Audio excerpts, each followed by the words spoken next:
we are telling motorists, both pedestrians, both motorists, drivers, we are telling them, say, December don't reach. Make we drive well, make we obey traffic rule. And another special message when I want to take.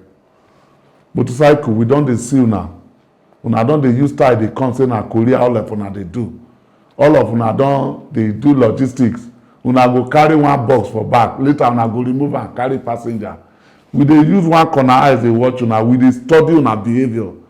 Make una no cut una way. Okada is not allowed in the city of Benin.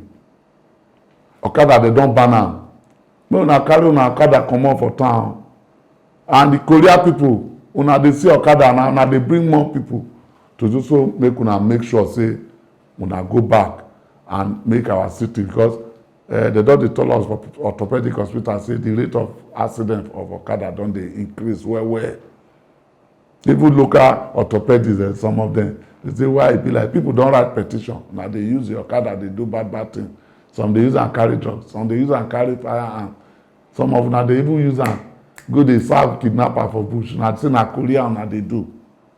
Make una stop Okada. No, we no want Okada for this time, and they don ban am before. So na my small message be that.